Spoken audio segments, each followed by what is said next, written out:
But Hanukkah is a very deep, very beautiful holiday, and the lights of Hanukkah are just so beautiful. It's such an easy, simple, beautiful thing. If you look at observance across the Jewish world, people love Hanukkah lights. You don't have all these complicated halachot. It's not like Shabbat. You have to set everything up before, you have everything cooked, and everything's very complicated. Hanukkah, you light a light, right? It's just like, and it's so beautiful. It's so simple and so beautiful, especially now with all the darkness that we Jews have experienced over the last couple of months. Just the symbol of bringing more light into the world is just very, very beautiful, and I think very necessary. Something interesting that I saw, well, maybe I'll wait to include this into the class discussion, about the connection between Sukkot and Hanukkah. I'll wait till we discuss this in a minute, but there's an interesting connection there. But in any case, the lights of Hanukkah are waiting for us. These lights are able to, as the Baal HaTanya says, a little bit of light pushes aside a lot of darkness. So please God, we'll be able to all light the lights together here in Israel, in the Chutz La'aretz. And the lights represent not just bring light into the world and dispelling darkness, but also the lights of miracle. And you can use a miracle. It can even be a little miracle, like a little cruise of oil lasts for 8 days, right? That's like a little miracle. Right? Hanukkah is interesting in that way. We get very excited about miracles. Miracles are like, the Red Sea split. Like that's a Pesach, right? That's like a very exciting miracle. Hanukkah is like a little miracle. Just a little cruise of oil lasts for 8 days. Sweet. And we're ready. We're ready for miracles. We're ready for little ones. We're ready for big ones.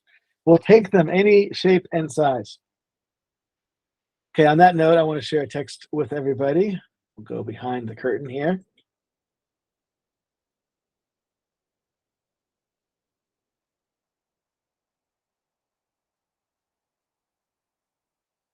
All right, here we go. This is a famous piece from the Talmud, and we'll dive right in to the Shita, to the perspective of Beit Shammai. Beit Shammai says on the first day one kindles 8 lights, and then from there gradually decreases the number of lights until on the last day of Hanukkah he kindles 1 light. And Beit Hillel says on the first day one kindles 1 light, and from there on gradually increases the number of lights until on the last day he kindles 8 lights. Now, if you guys have seen this before, you're familiar with it. But if not, you might be saying to yourself, wait a second, what do you mean you light 8 and then 7, 6, 5, 4, 3, 2, 1? Who's ever heard of such a thing? We don't do that. And you would be absolutely correct. We don't do that today. But back then, back in the times of Beit Shammai and Beit Hillel, things were still kind of amorphous. Things were coming together. We hadn't decided, we hadn't signed on the dotted line, so to speak, how we as a nation are going to do all these things. So there were many different traditions in different communities, how they acted until we kind of came together and put together the body of laws we know it today. But it used to be, if you were a student of Beit Shammai, so you would light 8, 7, 6, 5, 4, 3, 2, 1. And if you're a student of Beit Hillel, then you would light 1, 2, 3, 4, 5, 6, 7, 8, as we do. Okay? Now, this is where the Gemara gets a little tricky. I know it's a little bit late for those here in Israel, but try to hang with me. Now, what the Gemara is going to do, it's going to offer 2 separate descriptions about the reason why Beit Shammai and Beit Hillel understand the mitzvah the way they do, the mitzvah of lighting candles the way they do. Okay, so we're going to get 2 separate explanations why they think they should light in the way that they think they should light. The first explanation is as follows. Ula said, kind of a cool name, Ula. Not a name that being used so commonly today. Maybe we should bring it back. Ula says there were 2 Amorim in the West, Eretz Yisrael, who disagreed with regard to this dispute. Okay, so Rabbi Yossi Bar Avin and Rabbi Yossi Bar Zveda. One said the reason for Beit Shammai's opinion is that the number of lights corresponds to the incoming days, i.e. the future. On the first day, 8 days remain in Hanukkah, 1 kindles 8 lights, and on the second day, 7 days remain, 1 kindles 7, etc. Okay, according to the incoming days. The reason for Beit Hillel's opinion is that the number of lights corresponds to the outgoing days. Each day, the number of lights corresponds to the number of days of Hanukkah that were actually observed. Okay, so according to the first opinion, Beit Shammai goes according to the days that are coming in, and Beit Hillel goes according to the days that are going out, starting at 1, going all the way up to 8. Okay, that one's pretty straightforward. The next one, the second explanation as to why they practice the way they practice, is a little more complicated. And one says that the reason for Beit Shammai's opinion is that the number of lights corresponds to the bulls of the festival of Sukkot. So this is what I wanted to mention before. I saw this in Sefer Maccabim, the book of the Maccabees, which is not a part of our Bible. It's a part of the King James Bible, the Christian Bible. It's part of what's called the Apocrypha.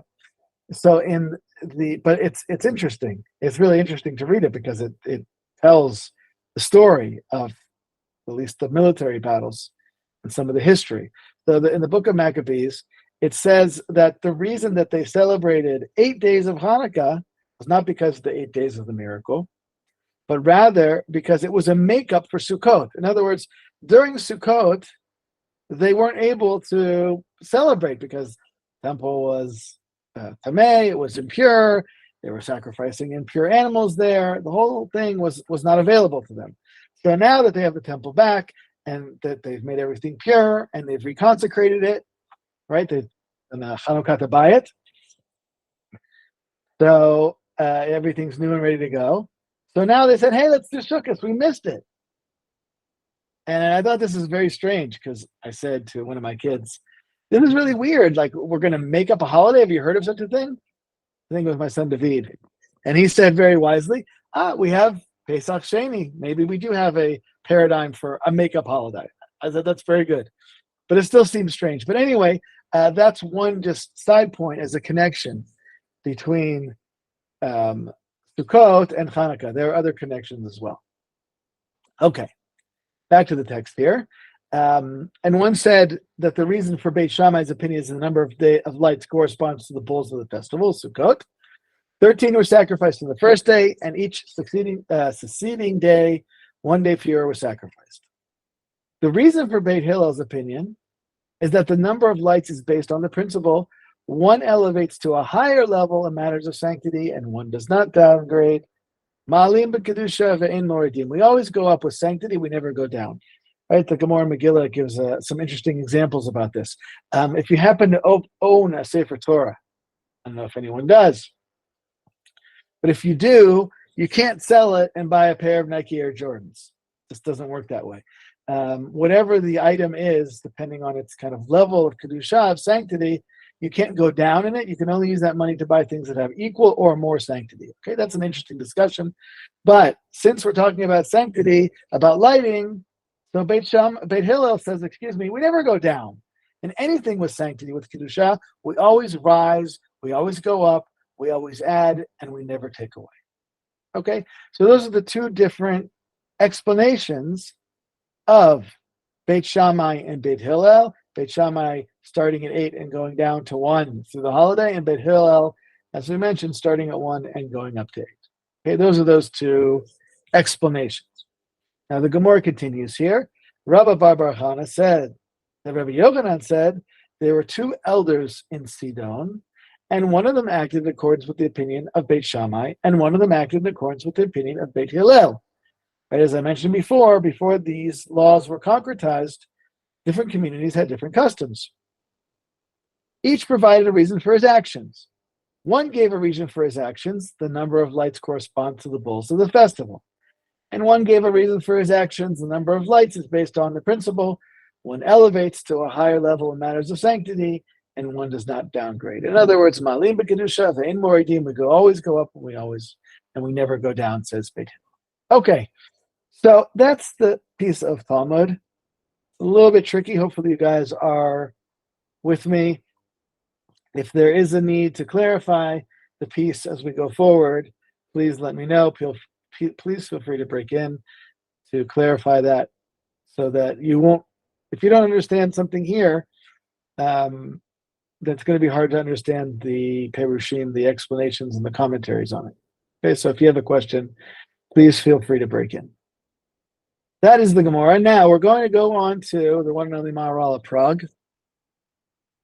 He has an amazing sefer called Ner Mitzvah, which, amongst other things, has a whole section that discusses Ner Mitzvah, which is about Hanukkah. The name kind of gives it away there. And he quotes the Gemara and gives an explanation here. So he says, the reason for Beit Shammai's opinion, I'll just pause for a second, sorry. In other words, even though the Gemara has given two separate explanations for Beit Shammai and Beit Hillel, we need to understand really why. What are those things about? Why are those the reasons? So really the Maharals kind of give what we would call today more of a psychological understanding as a distinction between the two opinions. So the Maharal says as follows.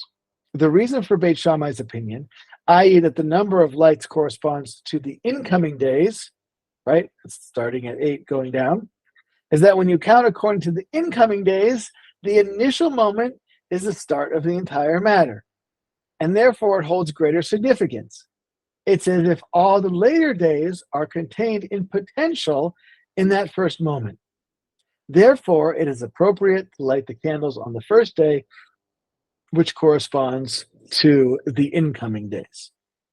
So the Maharal explains Beit Shammai as follows. What day of Hanukkah are you most excited? Do you have the most energy? Is it so exciting to light the candles and break out the sufganiyot and the latkes and spin the dreidels? Which day is the most exciting? So he says, the first day. The first day is the most exciting. That's where all the energy is. That's where all the kedusha is. That's where all the excitement is. Because we haven't done it for a while. But what happens? The second day, it's exciting, but it's a little less exciting. The third day, oh my gosh, I can't eat another latke. The fourth day, if I eat another donut, I'm going to explode. The fifth day, I put on 7 kilos already, right? And at the end of the Chag, it's like, oh my gosh, if I have to look at oil again, like I'm done. Forget the whole thing, right? So, look, it's obviously exciting to light on the 8th day to see all the candles, but according to the Maharal's explanation of Beit Shammai, the feeling of excitement and connection to the newness of the holiday starts to fade as time goes on. And therefore, the lights that we light illustrate that. The more light, the more excitement. Okay?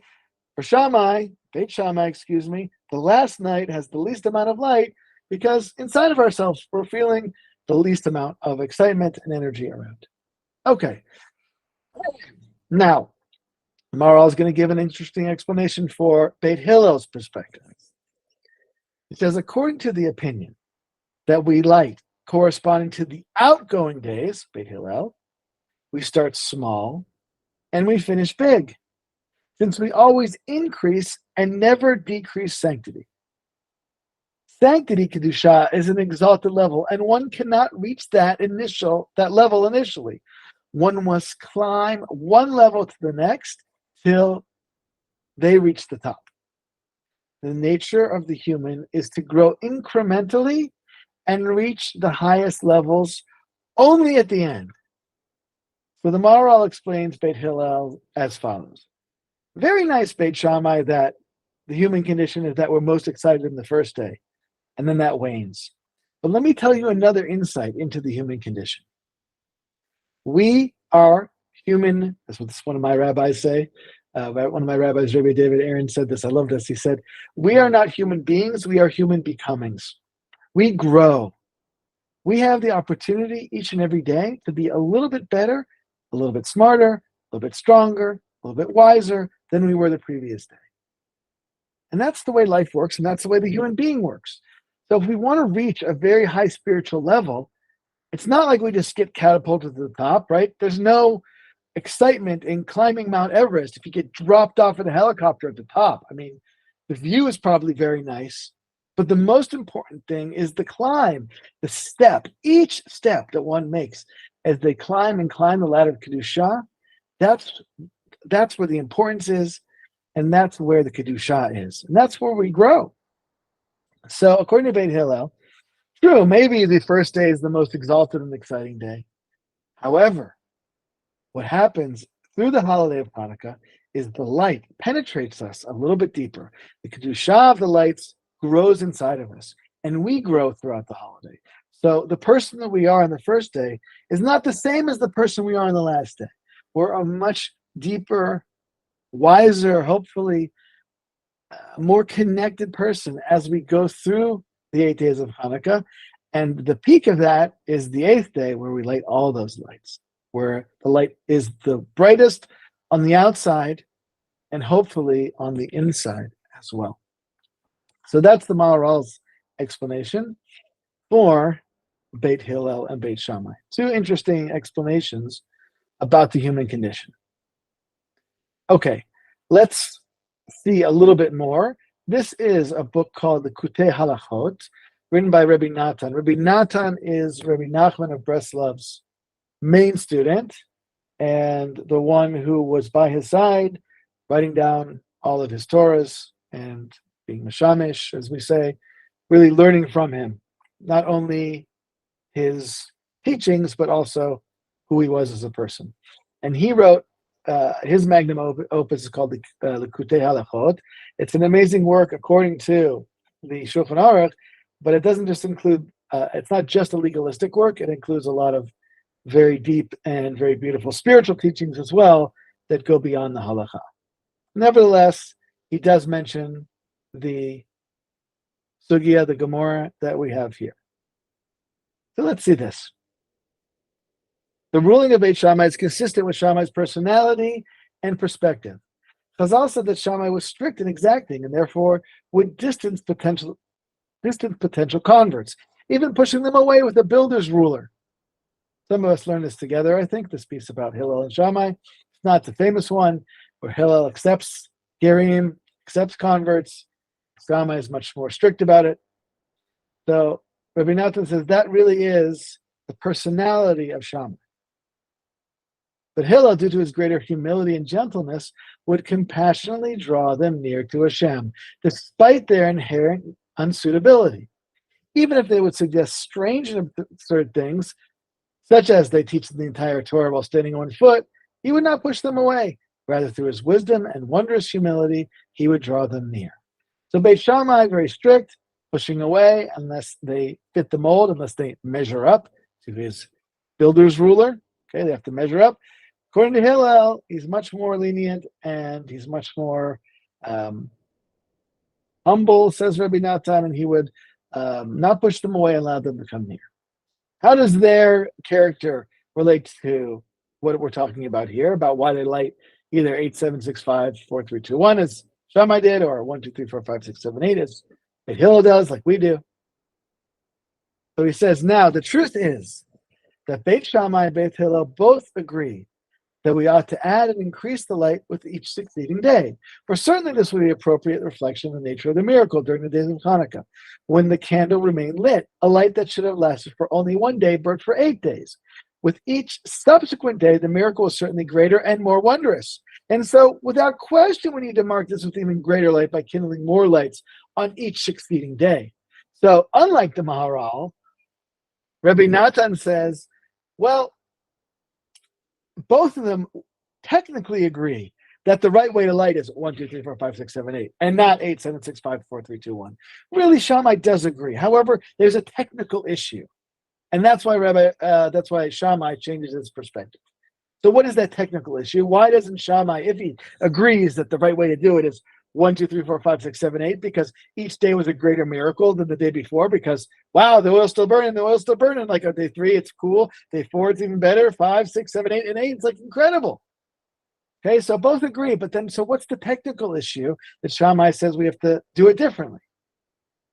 So Rabbi Yonatan says, nevertheless, Beit Shammai maintains that it's precisely for this reason, due to the ever-increasing light that is drawn as the days pass, that we need to keep decreasing the number of lights that we kindle, since the wicked and spiritually distant are unworthy of making use of this wondrous light. And the more light they're able to attain, the more they must conceal it, so that the wicked and spiritually distant from Hashem will not benefit from it. Correspondingly, they maintain that the light should keep decreasing. On the other hand, I'm just going to read it to the end here and then we'll discuss it. On the other hand, Beit Hillel, being students of Hillel, ruled consistent with his outlook. Hillel engaged in drawing closer those very distant from Hashem. And so his students followed his reasoning in saying that the light should keep increasing. For on the contrary, the greater and brighter the lights the tzaddikim draw into the world, the more they need to illuminate the world, to enlighten every human being, so as to draw near all those who are exceedingly distant. The tzaddikim must try to enlighten even the very smallest and lowest spiritually, to heal even the most seriously ill. May Hashem save us. So Rabbi Yonatan says as follows. There's a technical issue, because the lights of Hanukkah are not just lights that bring light into the darkness, and it's not just commemorating or celebrating. He's hinting to a very, very deep teaching in the Zohar, which says that the lights that we light on Hanukkah are a taste of, a bit of, the lights that Hashem put into the world on the first day, but that had to be hidden away for the righteous, for the tzaddikim in the world to come. Our tradition says, I think this is Bereshit Rabbah, that this light was too powerful. It was a light through which you can see from one end of the world to the other. And therefore, Hashem had to hide it away.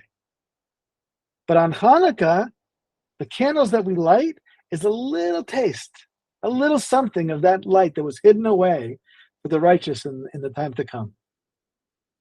So Beit Shammai says, we can't just have anybody accessing this. There are people that are spiritually incompatible with this light, this special light of Hanukkah, this taste of the light where you can see of one end of the universe to the other. So we have to hide it away. So therefore we have to decrease it. You get a little taste of it, but put it away, right? Like, nobody look around, no, nothing to see here, no light from the first day of creation here. Put it away, right? Put it back in the closet. Too dangerous, not appropriate for those who are spiritually inappropriate, who are spiritually far from God, who have not yet refined themselves spiritually unrefined. Whereas Beit Hillel says, Yalla, right? Let's spread the light, right? This is his opinion about converts. You want to come close to Hashem? Okay, you can be in, right? Hillel was not stringent and strict. He was open. He wanted to bring as many people in as possible. And so Rabbi Yonatan says the same thing here. Just as Shammai is trying to constrict and restrict as far as bringing converts, so too here with this special light, he's trying to constrict it. Where Hillel wants to open the doors and share the light as far and as wide as possible. Just one more point. What does it mean that it's a light that you can see from one end of the universe to the other? So again, I'll quote my rabbi, one of my rabbis, Rabbi David Aaron, and he said as follows: a light that you can see from one end of the world, the universe, allows you two different possibilities. It allows you to see and appreciate that who we are as distinct entities are really a part of the oneness of all creation, right? All of creation is just one giant organism. Everything is really a part of that organism, like a body. Everyone is a certain part of that body. We don't see that. We don't feel that. But truly, if we could see the essence of who we are, if we could see the essence of the world, we would understand and appreciate that all of us are part of one greater whole body. However, that's the good side. That's a good thing, right? It's good to be able to see and appreciate that we all are part of this greater wholeness, because it changes us, changes the way we look at ourselves, our fellow Jews, non-Jews, everything. However, there's a problem, because if we see the oneness, if I'm an evil person, I look into myself and I see myself in everything. And so someone with a rampant ego is going to see themselves in the whole world, and they're going to think, oh, the whole world is for me. It's going to take everything I can, utilize as much as possible, take as much of the resource, because it's all about me. Okay, so a humble person is going to see they're part of a greater holistic reality, but an evil person, an unrefined person, is going to see and think that everything's for them. So that's a problem.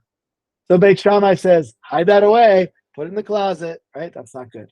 But Hillel says we need to bring out the light, because in the end, people are going to appreciate that they are part of this greater holistic oneness, it's going to be good for them, and we can help them by bringing them close to it. We shouldn't hide the light away, which Beit Shammai says we have to hide the light away.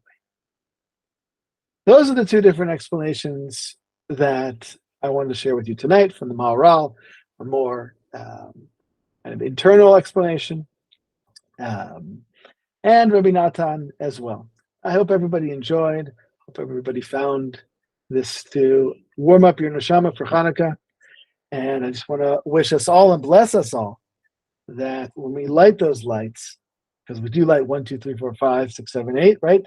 That even though that it might not be as exciting on the third day, fourth day, fifth day, we should hold on to that excitement. It should be exciting, but that we should appreciate the way that we walk, that we grow throughout the holiday, and as human becomings, we continue to grow.